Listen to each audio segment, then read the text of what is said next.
There is a place on the western coast of modern Turkey where the ruins of marble temples still stand after 2,000 years. Visitors walk through Ephesus, past the Library of Celsus, past the terraced houses, experiencing one of the most significant cultural landscapes of the ancient Mediterranean. This was Ionia. For several centuries before the classical period in Athens, the Ionian cities were centers of philosophy, science, and cultural exchange that shaped the broader Greek world. The story often taught in surveys of Western thought begins with Athens. Socrates, Plato, Aristotle, these figures dominate the narrative. But there was an earlier chapter. The men who first asked what the universe was made of, who developed early forms of scientific thinking, who drew some of the first maps of the known world, worked not in Athens, but in the Ionian cities of coastal Anatolia. They were part of a wider Greek world, but they were also situated at a crossroads where different cultures met. Ionia emerged during a period of significant change. Around 1200 BCE, many of the established powers of the Eastern Mediterranean experienced disruption. Palatial economies collapsed, populations moved. In the centuries that followed, Greek-speaking communities established themselves on the Anatolian coast. They built cities, Miletus, Ephesus, Smyrna, Colophon, that would become members of the Ionian League, a religious and cultural association. These settlers did not arrive in empty territory. The region had been inhabited for millennia with connections to Hittite, Lydian, and other Anatolian cultures. Over time, the Ionian cities developed their own distinctive character, shaped by both their Greek heritage and their proximity to Lydia, Caria, Phrygia, and later Persia. They traded with Phoenicians, maintained connections with neighboring kingdoms, and participated in networks that extended across the eastern Mediterranean.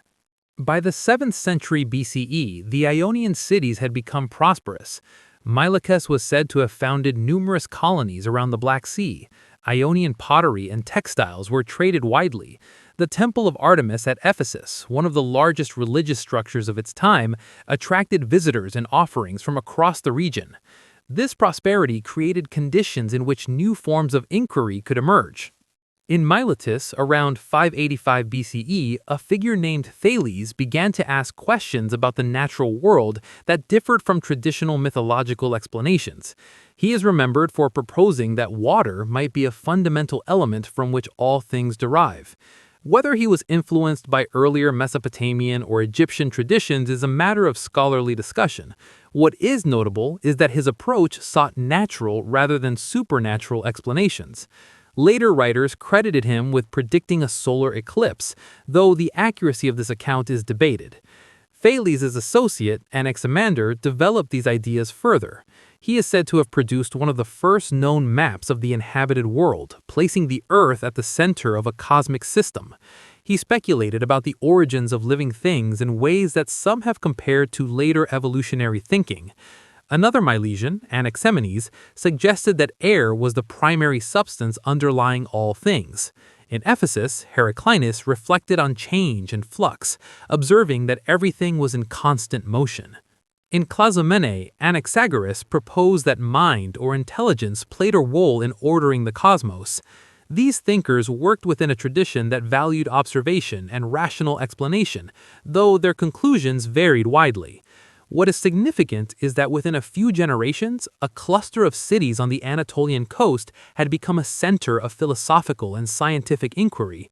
Their ideas later influenced thinkers in Athens and elsewhere. The intellectual currents of the classical Greek world had multiple sources, and Ionia was one of them. The Ionian cities also existed within larger imperial systems. In the 6th century BCE, they came under the control of the Lydian kingdom. Sources indicate that relations were generally stable. The Lydian kings, including the wealthy Croesus, made dedications at Ionian sanctuaries. When the Persian Empire expanded into Anatolia under Cyrus, the Ionian cities became part of a vast administrative network. Local elites often continued to govern, but they answered to Persian authorities. In 490 BCE, several Ionian cities rose in revolt against Persian rule. The causes were complex, involving local grievances and wider regional tensions. The rebels received limited support from Athens and Eretria. They marched on Sardis, an important Persian administrative center, and burned parts of it. The revolt was eventually suppressed. Miletus was captured, and its population experienced significant hardship. The Persian response to Ionian involvement had broader consequences. Military campaigns were launched against mainland Greece, leading to the battles of Marathon, Salamis, and Plataea. The conflicts of the early 5th century BCE shaped Greek identity and political development in profound ways. In the centuries that followed, Ionian cities continued to be significant. They joined the Athenian-led Delian League, later came under Persian authority again, and then were incorporated into the empires of Alexander and his successors. Under Roman rule, cities like Ephesus flourished, becoming major urban centers with elaborate public buildings. The Library of Celsus, constructed in the 2nd century AD, testifies to the continued importance of learning in the region. Over time, the historical focus shifted. Athens, because of its political and cultural prominence in the classical period, became central to narratives of Greek achievement. Ionia receded into the background, though its contributions were never entirely forgotten. Later writers continued to refer to the Ionian philosophers as foundational figures. The reasons for this shift in emphasis are multiple. The Athenian intellectual tradition produced a large body of surviving texts. The political history of Athens was extensively documented, and for later European scholars, Athens fit more easily into emerging narratives of Western civilization. Ionia, located on the Asian side of an imagined boundary, received less attention, not because of deliberate suppression, but because historical narratives naturally emphasize certain centers over others. The Ionian cities were part of a larger world of exchange. Their thinkers drew on and contributed to traditions that extended across the Eastern Mediterranean and Near East. Mesopotamian astronomy, Egyptian mathematics, Lydian craftsmanship, Persian administration, all were part of the environment in which Ionian culture developed. To understand Ionia is to understand a region of connections, not isolation.